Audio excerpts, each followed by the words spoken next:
Hello ಗೆಳೆಯರೇ, ಅಪೂರ್ವ ಸಂಚಿಕೆ ಚಾನೆಲ್ಗೆ ನಿಮಗೆ ಸ್ವಾಗತ. ಮಕ್ಕಳಿಗೆ ಪ್ರಾಣಿ ಪಕ್ಷಿಗಳೆಂದರೆ ತುಂಬ ಪ್ರೀತಿ.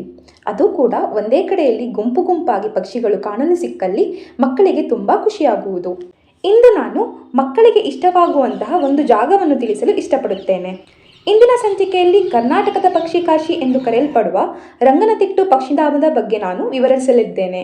ಈ ಪಕ್ಷಿಧಾಮ ಹೇಗೆ ಉದ್ಭವ ಆಯಿತು, ಹೇಗೆ ಇಲ್ಲಿ ಹೋಗಬಹುದು, ಎಂಟ್ರೆನ್ಸ್ ಫೀಯ ಬಗ್ಗೆ ಮಾಹಿತಿ ಮುಂತಾದವುಗಳ ಬಗ್ಗೆ ಈ ವಿಡಿಯೋದಲ್ಲಿ ವಿವರಿಸಲಿದ್ದೇನೆ. ಗೆಳೆಯರೇ, ನೀವು ನನ್ನ ಚಾನೆಲ್ ಅನ್ನು ಸಬ್ಸ್ಕ್ರೈಬ್ ಮಾಡಿಲ್ಲವಾದಲ್ಲಿ ದಯವಿಟ್ಟು ಸಬ್ಸ್ಕ್ರೈಬ್ ಮಾಡಿ ಹಾಗೂ ಬೆಲ್ ಐಕಾನ್ ಮೇಲೆ ಕ್ಲಿಕ್ ಮಾಡಿ. ನಮ್ಮ ಕರ್ನಾಟಕದಲ್ಲಿರುವ ಮಾಗಡಿ ಪಕ್ಷಿಧಾಮ, ಬಂಕಾಪುರ ನವಿಲುಧಾಮ, ಬೋನಾಳ ಪಕ್ಷಿಧಾಮ, ಕೊಕ್ಕರಬೆಳ್ಳೂರು ಪಕ್ಷಿಧಾಮ, ಅತ್ತಿವೇರಿ ಪಕ್ಷಿಧಾಮ, ಕಗ್ಗಲಡು ಪಕ್ಷಿಧಾಮ, ಗುಡವೈ ಪಕ್ಷಿಧಾಮಗಳಲ್ಲಿ ರಂಗನತಿಟ್ಟು ಪಕ್ಷಿಧಾಮವು ಅತ್ಯಂತ ದೊಡ್ಡ ಪಕ್ಷಿಧಾಮವಾಗಿದೆ. ಇಲ್ಲಿ ಅತಿ ಹೆಚ್ಚಿನ ಸಂಖ್ಯೆಯಲ್ಲಿ ಪಕ್ಷಿಗಳು ವಾಸವಾಗಿದ್ದು, ಈ ಕಾರಣದಿಂದಾಗಿ ರಂಗನತಿಟ್ಟು ಪಕ್ಷಿಧಾಮವನ್ನು ಪಕ್ಷಿ ಕಾಶಿ ಎಂದು ಕರೆಯಲಾಗುತ್ತದೆ. ಈ ಪಕ್ಷಿಧಾಮವು ಮಂಡ್ಯ ಜಿಲ್ಲೆಯಲ್ಲಿರುವ ಅತಿ ಸುಂದರವಾದ ಪಕ್ಷಿಧಾಮವಾಗಿದ್ದು 40 ಎಕರೆ ಪ್ರದೇಶದಲ್ಲಿ ಹರಡಿಕೊಂಡಿದೆ.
ಪಕ್ಷಿಧಾಮವು ಶ್ರೀರಂಗಪಟ್ಟಣದಲ್ಲಿರುವುದರಿಂದ ಹಾಗೂ ಶ್ರೀರಂಗಪಟ್ಟಣದ ಪ್ರಮುಖ ದೇವರಾದ ರಂಗನಾಥ ಸ್ವಾಮಿಯನ್ನು ನೆನೆಯುವ ಸಲುವಾಗಿ ರಂಗನತಿಟ್ಟು ಎಂದು ಕರೆಯಲಾಯಿತು ಎಂದು ಹೇಳಲಾಗಿದೆ. ಮೈಸೂರು ಸಂಸ್ಥಾನದ ಮಹಾರಾಜರಾದ ಕಂಠೀರವ ನರಸಿಂಹ ರಾಜ ಒಡೆಯರ ಕಾಲದಲ್ಲಿ ಕಾವೇರಿ ನದಿಗೆ ಅಡ್ಡವಾಗಿ ಬಂಗಾರದೊಡ್ಡಿ ಅಣೆಕಟ್ಟನ್ನು ಕಟ್ಟಲಾಯಿತು. ಈ ಅಣೆಕಟ್ಟಿಂದ ಹರಿದು ಬಂದ ನೀರಿನಿಂದಾಗಿ ಆ ಚಿಕ್ಕ ಚಿಕ್ಕ ದ್ವೀಪಗಳು ರಚಿತಗೊಂಡವು. 1940ರಲ್ಲಿ ನೈಸರ್ಗಿಕವಾಗಿ ಸೃಷ್ಟಿಯಾದ ಈ ದ್ವೀಪವನ್ನು ಗಮನಿಸಿದ ಪಕ್ಷಿ ತಜ್ಞರಾದ ಸಲೀಂ ಅಲಿಯವರು ಈ ಪ್ರದೇಶವು ಪಕ್ಷಿಗಳಿಗೆ ನೆಲೆಬೀಡಲು ಅತ್ಯಂತ ಉತ್ತಮವಾದ ಸ್ಥಳವೆಂದು ಇದನ್ನು ಅಭಯಧಾಮವೆಂದು ಘೋಷಿಸಲು ಅಂದಿನ ಮಹಾರಾಜರಾದ ಜಯಚಾಮರಾಜೇಂದ್ರ ಒಡೆಯರ್ ಇವರಲ್ಲಿ ಮನವಿಯನ್ನು ಮಾಡಿದರು. ಸಲೀಂ ಅಲಿಯವರ ಮನವಿಗೆ 1940ರಲ್ಲಿ ರಂಗನತಿಟ್ಟನ್ನು ಪಕ್ಷಿಧಾಮವಾಗಿ ಘೋಷಿಸಿತು. ರಂಗನತಿಟ್ಟು ಪಕ್ಷಿಧಾಮವನ್ನು ನಮ್ಮ ಕರ್ನಾಟಕ ಸರ್ಕಾರದ ಅರಣ್ಯ ಇಲಾಖೆಯು ನೋಡಿಕೊಳ್ಳುತ್ತಿದೆ. ಇಲ್ಲಿ 200ಕ್ಕೂ ಹೆಚ್ಚು ಜಾತಿಯ ಪಕ್ಷಿಗಳು ವಾಸವಾಗಿದೆ. ಈ ಪಕ್ಷಿಧಾಮದಲ್ಲಿ ಚಳಿಗಾಲದಲ್ಲಿ ಅತಿ ಹೆಚ್ಚಿನ ಸಂಖ್ಯೆಯಲ್ಲಿ ಪಕ್ಷಿಗಳು ವಲಸೆ ಬರುತ್ತವೆ.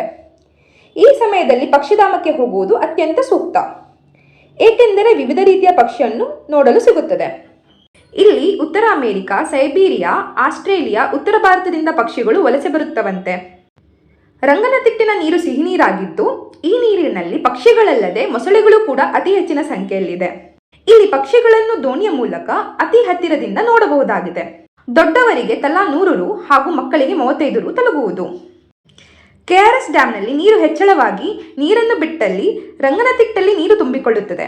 ಅಂತಹ ಸಂದರ್ಭದಲ್ಲಿ ಬೋಟಿಂಗ್ ಅನ್ನು ಬಂದ್ ಮಾಡಲಾಗುತ್ತದೆ. ರಂಗನತಿಟ್ಟು ಪ್ರವೇಶ ಶುಲ್ಕವು ದೊಡ್ಡವರಾದಲ್ಲಿ 75 ರೂಪಾಯಿ ಹಾಗೂ ಮಕ್ಕಳಿಗೆ 25 ರು ಆಗುವುದು. DSLR ಕ್ಯಾಮೆರಾ ಕೊಂಡೊಯ್ಯಲು ಎಕ್ಸ್ಟ್ರಾ ಹಣವನ್ನು ಪಾವತಿಸಬೇಕಾಗುತ್ತದೆ. ಲೆನ್ಸ್ 200 mm ಗಿಂತ ಕಡಿಮೆ ಇದ್ದಲ್ಲಿ 150 ರೂಪಾಯಿ, 200 mm ಗಿಂತ ಜಾಸ್ತಿ ಇದ್ದಲ್ಲಿ 600 ರು ತಾಗುವುದು. ಇಲ್ಲಿ ಲಗೇಜ್ ಇಡಲು ಕೂಡ ವ್ಯವಸ್ಥೆ ಇದ್ದು ತಲಾ ಬ್ಯಾಗ್ಗೆ 10 ರೂಪಾಯಿ ತಾಗುವುದು. ಪಾರ್ಕಿಂಗ್ ಫೀ ಪೇ ಮಾಡುವ ಮೂಲಕ ನಿಮ್ಮ ವಾಹನಗಳನ್ನು ಇಲ್ಲಿ ಪಾರ್ಕ್ ಕೂಡ ಮಾಡಬಹುದಾಗಿದೆ. ಇಲ್ಲಿ ಬೆಳಗ್ಗೆ 9ರಿಂದ ಸಂಜೆ 6ರ ತನಕ ಪ್ರವಾಸಿಗರು ಪಕ್ಷಿಯನ್ನು ವೀಕ್ಷಿಸಬಹುದು. ಮಕ್ಕಳಿಗಾಗಿ ಆಡಲು ಉದ್ಯಾನವನವಿದೆ, ಗಾಜಿನ ಸೇತುವೆಗಳಿವೆ, ಫೋಟೋ ತೆಗೆಯಲು ಚಿಟ್ಟೆಯಾಕಾರದ ಆಕೃತಿಗಳಿವೆ. ಅಲ್ಲಲ್ಲಿ ಪಕ್ಷಿ ವೀಕ್ಷಣಾ ಗೋಪುರಗಳನ್ನು ನಿರ್ಮಿಸಲಾಗಿದ್ದು ಅದನ್ನು ಹತ್ತಿ ಕೂಡ ಪಕ್ಷಿಗಳನ್ನು ವೀಕ್ಷಿಸಬಹುದು. ಇಲ್ಲಿ ಡಾಕ್ಟರ್ ಸಲೀಂ ಅಲಿ ಮಾಹಿತಿ ಕೇಂದ್ರವಿದ್ದು ಅಲ್ಲಿ ನೀವು ವಿವಿಧ ಪಕ್ಷಿಗಳ ಬಗ್ಗೆ ಮಾಹಿತಿಯನ್ನ ತಿಳಿದುಕೊಳ್ಳಬಹುದು. ರಂಗನತಿಟ್ಟು ಪಕ್ಷಿಧಾಮವು ಮೈಸೂರಿನಿಂದ 18.2 ಕಿಲೋಮೀಟರ್, ಶ್ರೀರಂಗಪಟ್ಟಣದಿಂದ 4.4 ಕಿಲೋಮೀಟರ್, ಬೆಂಗಳೂರಿನಿಂದ 129.6 ಕಿಲೋಮೀಟರ್, ಮಂಡ್ಯದಿಂದ 31.8 ಕಿಲೋಮೀಟರ್ ದೂರದಲ್ಲಿದೆ. ಮೈಸೂರಿನಿಂದ ಶ್ರೀರಂಗಪಟ್ಟಣಕ್ಕೆ ಹೋಗಲು ಹಲವಾರು ಬಸ್ಗಳಿವೆ.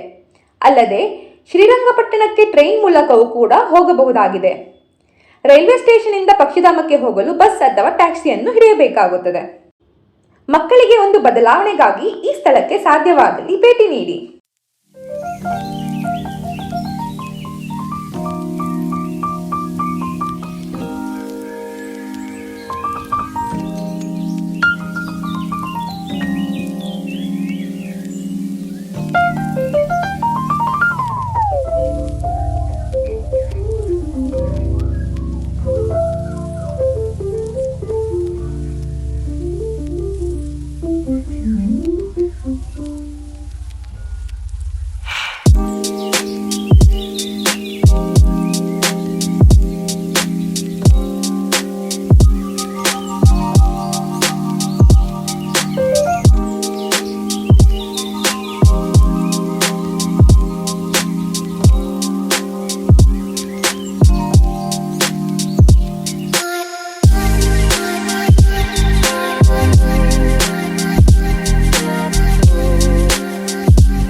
ನನ್ನ ಈ ವಿಡಿಯೋ ನಿಮಗೆ ಇಷ್ಟವಾದಲ್ಲಿ ಲೈಕ್, ಸಬ್ಸ್ಕ್ರೈಬ್, ಶೇರ್ ಮಾಡಿ.